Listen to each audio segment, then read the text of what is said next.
welcome to RCKicks. On today's show, we're back working on the Group C Nissan from Tamiya. And oh my god, difficult body. Very difficult. Probably one of the most hardest bodies I've ever done. And it took me almost 3 days. Do you want to see it? Oh, look at it. Hit it, Charlie! Oh, yeah.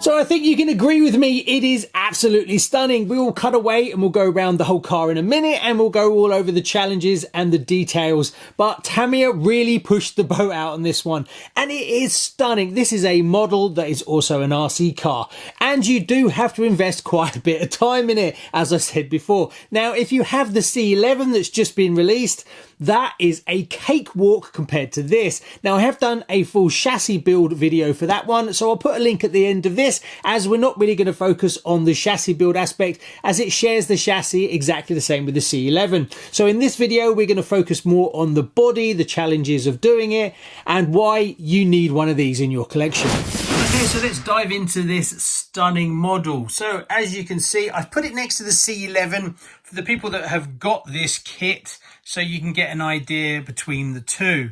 Now, the first thing you can see is the amount of detail there is on the paint setup of the Benz. Obviously, the Benz is all one color. I've actually done it slightly different. This is more gunmetal gray, and then I've matte flatted it. So that's why it hasn't got a shine to it. So it's all one color pretty much, where on the Nissan, we have 3 colors and they're not easy to paint up. The first thing is you don't get any window masks. You have to do this all yourself. Yeah, that can be a little bit of a pain. Then you've got to lay down the 3 colors. Now, in the actual polycarbonate, this line that you see here actually is just about visible, just. So you're not just working totally blind, you can actually get that. The problem I found is you normally put down the darker colors first and then you work your way up. So really that would be blue, red, then white. The issue that I had is that I didn't have the correct red and I wasn't sure whether I could use a different red. You can use a different red. There is only a few small changes that you can make with the stickers, which I'll go into later. So if you prefer a more vibrant red, you can use it. The stickers won't cause it to be a problem. I'll explain why in a bit. Now, another thing that's a real challenge is this line that goes all the way around here. There is no markings for this whatsoever. You have to do that freehand. So that was really difficult. So I laid down the blue first, but then I wasn't sure about laying down the white and then the red, because if I lay down the red afterwards, I was worried I was going to get like a pinky effect through here. So what I did, which probably made it a little bit more work for me, is I then masked it all off so that when I painted this red, afterwards it didn't go onto the white. So I painted blue, white, red, whereas you're better off doing blue, red, then white. But it is tricky, as any overspray from the blue or the red, then when you lay down the white, you are going to see it, as any overspray into the white area from the blue or the red shows up massively. And I did have some of that. If you can see just over here, there's a little bit of haloing there.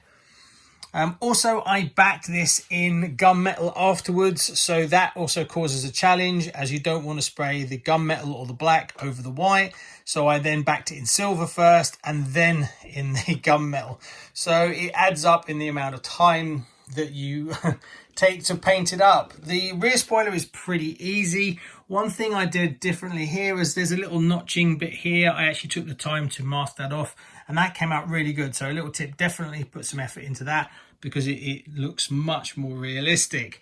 Now, another thing that it tells you to do in the actual manual is to cut this section out the back here. Now, I had a look at some cars that had been done and I wasn't overly happy with it. So I actually left it. I didn't cut this section out. It's supposed to be cut out from that line there and then round. I actually preferred it because you've got this now round lip. I don't know if you can see that. And it looks better. In the cars I've seen where it's been removed, it doesn't sit very well and you get a gap. So by leaving them in, I think it looks more flush and it's a lot less work. And it also means that the rear of the polycarbonate body is much stronger. So I would definitely recommend just leaving it alone, and it works really well. Now, one big difference between the C11 and the Nissan is you get a driver cockpit. I'm still not overly happy with mine. You can't really see much. You can't see a lot of it, but it needs a bit more effort. But I was running behind so much and I was just getting tired of spending 3 days doing this. So I will go back and I will finish it off camera myself and just raise up the detail a little bit. It was a shame that Tamiya didn't put it in the C11 because, as you can see, they really do need this cockpit because it's such a large hole where the windscreen is. It just makes the car look so much more realistic. So hopefully we'll see that from Tamiya. There is someone making reproduction ones, and I think I'm supposed to be getting one. I'll have to chase that up and see, because I definitely want to put one in the C11. Also, you'll notice it has a window wiper, which we never got on the C11 either. Now, I've made my own here, and I also have the NEEDABIGGERSHED expansion kit for my C11. So it has the missing wing mirrors and some vents and the exhausts. Now, as I've got these exhausts for my C11, I took the ones that I did myself and I actually fitted them to this car.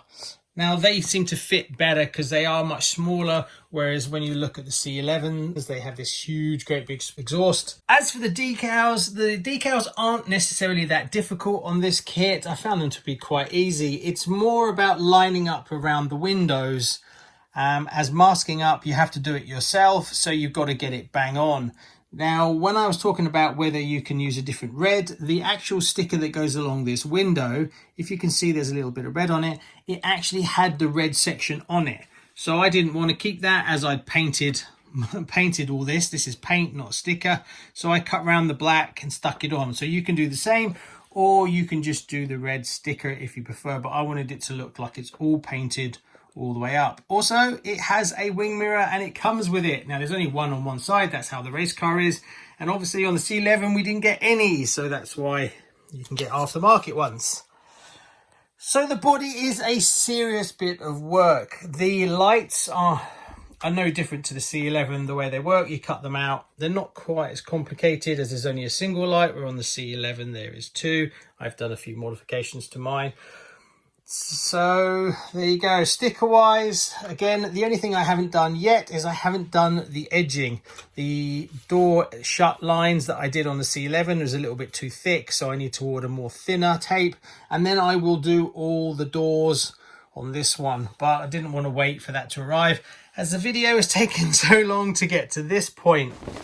This car also came with a torque tune motor, where the C11 didn't, which is a bit of a shame. So you can see they're actually starting to remove more and more detail out of these kits, which is a real shame. But don't let that put you off, as the C11 can still be a beautiful car. That's now fully functioning and up and running. This one is still hasn't got its servo in the front, but it's got all the electronics and the motor is fitted. But I will never run this, not after spending 3 days doing that much work. And obviously these will drive pretty much identical, being that they've got the same chassis and the same wheels and tyres. I did use some red lettering on here, as I don't have any white ones at the moment. The car never came with them, whereas it did with the C11. So I will change them to white, as I think the white looks so much better. But I put them on for now. Now, it's not totally finished apart from the driver cockpit. These should be silver, and there should be more detail in these wheels, but I quite like the black, so I may do it, I might not. I'll have to look and see how well I can do these, because I want them to look really sharp if I'm going to do them. Otherwise I'll just leave them, as there is so much detail anyway, and once I do all the lining, I don't think I will need to do much more to it. So what do you think? Comment below, let me know. Very difficult body that took a lot of time to get right. Cross-contamination is a big part of that between the blue, the red and the white. I'd just like to say a massive thank you to RC Bearings for sponsoring the show and for supplying the bearings for all upcoming RC builds. Also, someone wanted to know what the paint was on all builds, so it was easy for them to figure it out. Well, white was PS1, PS2 is the red colour, PS4 is the blue, then you need black PS5 to do the headlights, and if you don't have a cockpit and you want to smoke the windows, you need PS31 to do the tinted windows. So I am super chuffed with it, really happy. I'm pretty sure that's quite obvious, and it will go into the collection and it will sit on the shelf. Now I will run my C11, I'm going to put brushless in it, so it's much easier to replace the body on that one than it is for this one. So I will probably get another body set for the C11 and then I will run my other one because I'm itching to get out and have a go on it. But all in all, I think it panned out brilliantly. So we tick off another project and we move swiftly on. And there's so many coming. We've got the Alpine Jägermeister A110 build. I've got two minis. Yes, I've got an MO1 chassis now coming that's never been driven. Massive thanks to Andy Robinson RC as I've bought that from him. And I have a brand new Monte Carlo body set for it, as well as I have an MO5 chassis mini that has a brand new body set as well. So we've got two minis, vintage minis to build on the show. Also, I have a rock socker that needs building. I've got the, it's over there, Toyota Land Cruiser Trail, one with the tracks. Got to build that on the show. The Cougar that's just been released, I'm now doing updates. It's now got brushless in it, and I've gone a bit nuts. And I've got all the updates for it as well, and the Pro Transmission. So we're going to put all those upgrades on it, and then we're going to run it around the Bugrad track again to see if I can set a faster time. I hope so, going on the amount of money I've spent on it. Also, as you can tell from what I'm wearing now, the Blockhead Motors merch has finally made it into the UK thanks to L&L Models, and I managed to pick up a few bits and pieces myself. God, that's a bit bright for me, isn't it? They've got loads of bits and pieces as well as stickers. And I'm super chuffed because I've been wanting to get some of that for ages, but being that it's all stuck out in Japan, import was always a real nightmare. So I've managed to pick up a few bits and pieces. Now I'm tempted to pick up a few more. So better stay off that website for a while. I'll put a link in the description as well. Thanks very much. See you on the next one. Bye-bye.